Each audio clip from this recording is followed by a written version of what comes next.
제19대 대통령 선거를 앞두고 선거와 정치에 대한 기독교인의 인식조사 결과가 공개됐습니다. 한국기독교 언론포럼과 한국크리스천 기자협회가 실시한 설문조사에서 대선 투표 시 기독교 가치가 드러나는 후보를 뽑겠다는 의견이 46.7%로 가장 높게 나타났는데요. 대통령 선거 주요 후보들의 기독교 관련 정책, 하나님의 법, 세상의 법에서 알아봅니다. 하나님의 법, 세상의 법, 이태희 변호사님 나오셨습니다. 변호사님 안녕하십니까? 네, 안녕하세요, 목사님. 예. 네.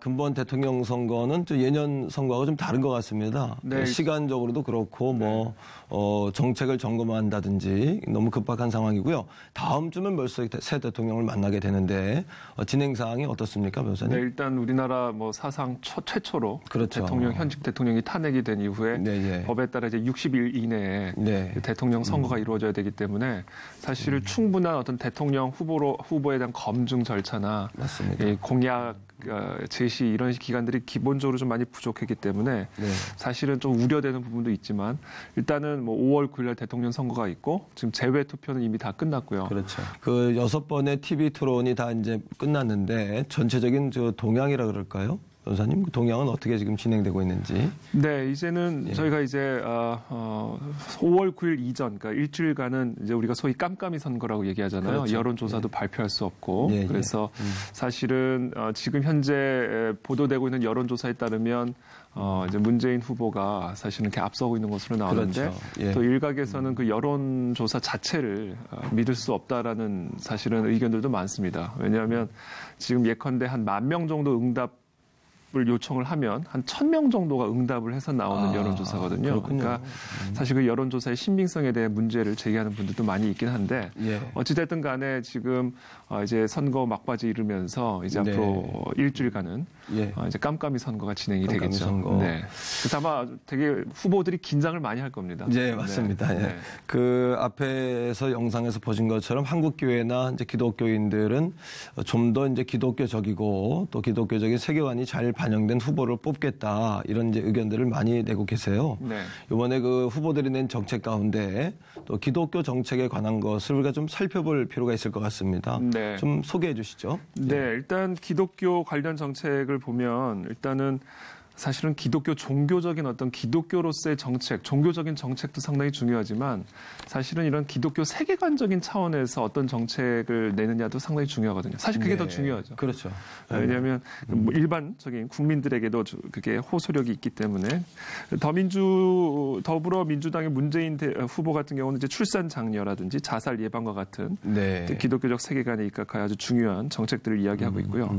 또 자유한국당의 홍준표 후보 같은 경우는 종교 갈등을 겪는 그런 학생들의 전학을 허용한다라든지 또 종교인 과세에 대해서 이제 유보하는 어떤 그런 입장을 보이고 있고 또 이제 국민의당 안철수 후보 같은 경우는 교과서에서 동성애를 미화하는 이런 부분들을 철저하게 삭제하겠다. 또 종교 교육권 보장 요구에 대해서 이 종교 자유의 균형을 위한 그런 정책들을 실시하겠다. 이런 이야기들을 하고 있고 또 마지막으로 바른정당의 유승민 후보 같은 경우는 근대 기독교 문화 유산을 체계적으로 보존하겠다. 특별히 불교계 템플 스테이의 형평성에 맞춰서 이런 기독교적인 정책들을 각 당의 후보들이 지금 내놓고 있습니다. 이제 각 당의 후보들이 기독교적인 어떤 그런 그 공약들을 다 내세우고 있지만 저희들이 제일 관심이 이제 많은 것은 이제 동성애법 그리고 차별법, 차별금지법 등등 이런 법들에 대한 관심들이 많거든요. 이거 좀 소개해 주시면 좋겠습니다, 변호사님. 네, 일단 차별금지법과 동성결혼법은 사실은 우리 교회 입장에서 우리 그리스도인 입장에서는 반드시 검증해야 할 아주 중요한 기준이라고 저는 생각합니다. 맞습니다. 애매한 것 같아요, 좀 후보들이. 왜냐하면 이제 동성혼 같은 경우는 단순한 동성애에 대한 입장을 의미하는 것뿐 아니라 결혼이 무엇인지, 가정이 무엇인지에 대한 입장을 포함하고 있는 거거든요. 지금 우리 각 당 대표적인 후보들은 좀 극명하게 동성애나 동성혼 또는 차별금지법을 통과시키겠다라고 말씀하시는 분은 심상정 후보 한 분이 계시고 또 이것에 대해서 분명하게 맞겠다라고 분명하게 입장을 표시한 분은 또 자유한국당의 홍준표 후보가 있습니다. 이제 나머지 문재인 후보나 문재인 후보나 또 우리 안철수 후보 같은 경우는 네. 안철수 후보는 비교적 이 부분에 대해서 조금 강하게 반대하는 그렇죠. 그런 입장을 제시하고 있고 문재인 후보 같은 경우는 약간 애매한 제가 봤을 때는 제 개인적으로 봤을 때는 네, 맞습니다. 약간 애매한 그런 입장을 좀 취하고 있는 것 같아요. 예. 아무래도 그쪽 후보 그쪽 어떤 표를 조금 뭐 의식하는 부분도 없지 않아 있는 것 같고 그래서 약간 각 당 후보마다 약간 이런 나름대로의 표시를 하고 있는데요. 일단은 저희 우리 유권자들께서는 저는 이렇게 좀 분별할 수 있으면 좋겠다는 생각이 듭니다. 아마 개인적으로는 다 동성애에 대해서 찬성을 하지는 않을 거예요. 왜냐하면 그렇죠. 그러니까 이성애자분들하고 결혼을 해서 그렇겠죠. 자녀도 낳았을 테니까.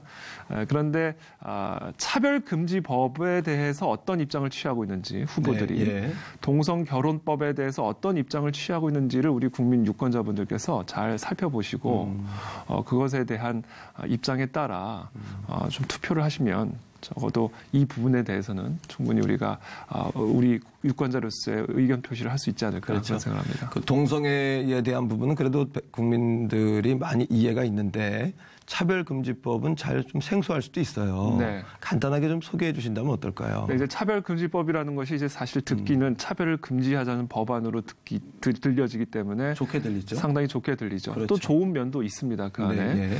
그러나 그 차별금지법에 포함된 차별금지 사유들이 네. 여러 가지가 있습니다. 인종, 성별, 신체적 조건, 출신 지역 이런 것들은 사실은 윤리 판단의 문제가 아닌 다름의 문제, 다양성의 문제이기 그렇죠. 때문에 그 다름의 문제에 대해서 윤리적 판단을 하는 것은 차별적인 행위라고 말할 수가 있습니다. 그렇죠. 근데 그 차별 금지 사유에 어떤 것들이 포함이 되어 있냐면 종교가 있고요. 예. 성적 지향, 성별 정체성과 같은 문제들이 있습니다. 네. 예컨대 종교는 이제 기독교를 의미하는 기독교가 포함이 되는 거죠. 네. 예컨대 그리스도 외에는 구원을 얻을 만한 다른 이름이 없다라고 네. 공공연하게 길거리에서 예컨대 전도를 할 경우에 그것을 들은 한 이단 성도가 그럼 난 지옥 간다는 얘기야? 우리의 교주님은 거짓말쟁이란 말이야?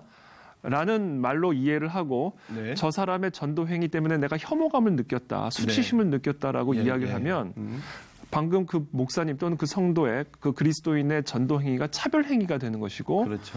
차별금지법에 따라서 형사상, 민사상 책임을 질 수 있게 만드는 게 차별금지법. 그렇군요. 동성애 이슈도 똑같이 그렇게 적용이 되는 거죠. 예.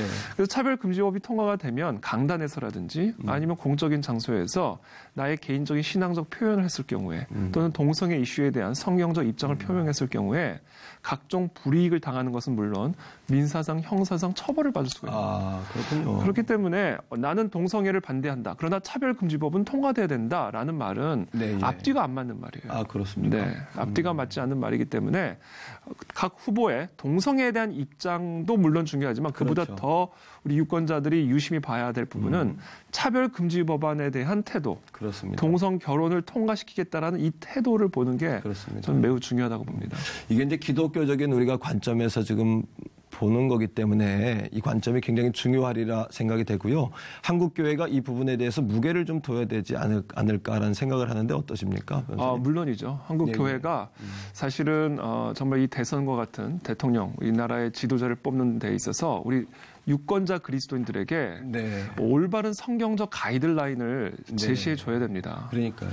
이게 정말 우리 성도들이 이 정말 사회적 어떤 그런 책임 의식을 가지고 이 동성혼이라든지 차별금지법이 이 땅에 정말 자리 잡지 못하도록 이 부분에 대해서만큼은 명확하게 목소리를 내야 됩니다. 물론 이 동성애나 이 차별금지법만이 대통령을 뽑는 유일한 기준은 아니죠. 그러나 맞습니다. 너무 중요한 기준 중에 하나라는 것은 분명합니다. 간과할 수 없죠. 그런 부분들은요. 사실 이제 국가라는 개념이나 왕의 권력이라는 개념도 성경에서 벗어날 수가 없고 또 이제 칼빈의 국가관, 국가론 뭐 이런 것들에 기반을 하고 있다고 볼 수도 있고요. 또 사무엘상 8장에 보면은 백성들이 이제 하나님께 또 사무엘 선지자에게 왕을 달라고 왕을 구하지 않습니까?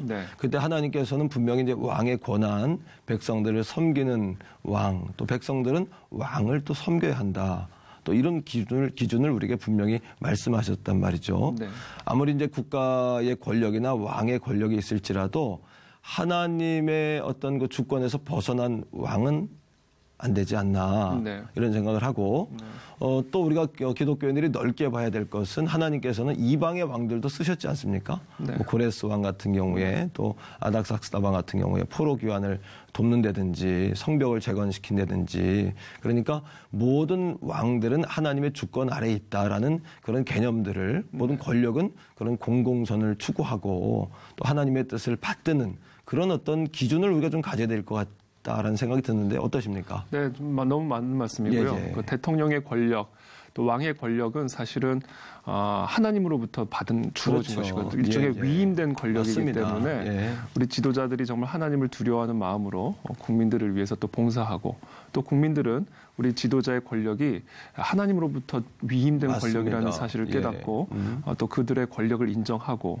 또 그들에게 그들에게 또 순종할 수 있는 어떤 그런 국민적 성숙한 정치 의식이 대통령과 국민들 모두에게 필요한 그런 때라고 저는 생각합니다. 지금 한국교회나 성도들이 그 대통령 선거를 위해서 모두 지금 함께 기도하고 있지 않습니까? 네. 가장 중요한 것은 하나님의 뜻과 하나님의 주권을 구하는 것이 가장 중요한 것이 아닌가. 네. 또 하나님은 왕을 세우실 수도 있지만 폐하실 수도 있다라는 그 지도자들의 그런 경각심도 필요할 것 같고요. 정말 중요한 것은 우리가 기도하고 진지하게 투표에 임한 후에 대통령이 선출됐을 때 그가 내가 원하지 않는 혹시 지도자일지라도 하나님 안에서 그가 잘 뜻을 이루어갈 수 있도록 나라가 하나님의 나라로 세워질 수 있도록 그렇게 기도하고 우리가 또 지지해 주는 것도 필요하지 않겠는가. 네.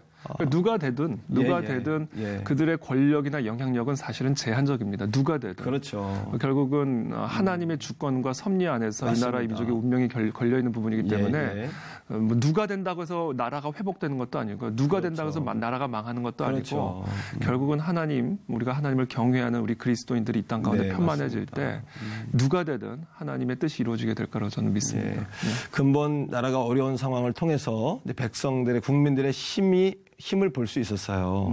우리가 이제 지도자가 세워졌을지라도 그런 지도자를 세워야겠습니다만 늘 감시하고 격려하고 또 나라의 주인이 국민이라는 그 의식들을 잊지 않았으면 좋겠습니다. 그리고 또 하나님의 그 도우심을 더 갈망하는 이 한 주간이 되기를 기대해 봅니다. 오늘 말씀 고맙습니다. 감사합니다.